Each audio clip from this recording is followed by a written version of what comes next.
আজ সোমবার, তাই সকাল সকাল রেডি হয়ে বেরিয়ে যাচ্ছি অফিস যাওয়ার উদ্দেশ্যে। যতই তাড়াতাড়ি করি না কেন লেট আমার হয়। তো অফিসে চলে এসেছি আর অফিসে এসেই কাজ শুরু করে দিয়েছি, আর সারাদিনে ভিডিও করার সময় পাইনি। এরপরেই বিকেল হতে আমি বাড়ি চলে এসেছি। বাড়িতে আসার আগে কিছু সবজি আর কিছু গ্রসারি আইটেম কেনার ছিল, সেগুলো সব কিনে নিয়েছি। যখন বাবাই তাড়াতাড়ি আসে তখন ওই সবটা কিনে আনে, বাট আজকে ও দেরি হবে আসতে, তার জন্য ভাবলাম আমিই কিনে নিই। আর তারপরে এত টায়ার্ড লাগছে, আর কিছু করতে মনই চাইছে না, কিন্তু আর কিছু না করলেই তো নয়, সবটাই করতে হবে।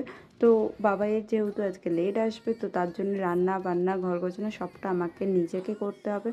তো তার মধ্যে এসেছিলো, মানে এত ঝড় হচ্ছিল আর ওয়েদারটা এত ভালো ছিল, যা গরম পড়ে গেছে কলকাতায়, এই ওয়েদারটা ছাড়া না অসম্ভব থাকা। তারপরে আমি রান্না বান্না বসিয়ে দিয়েছি, এখানে তেতো করছি, ভাত করছি আর ডিমের ঝোল। যাই হোক, টাটা, দেখাচ্ছে নেক্সট ভিডিওতে।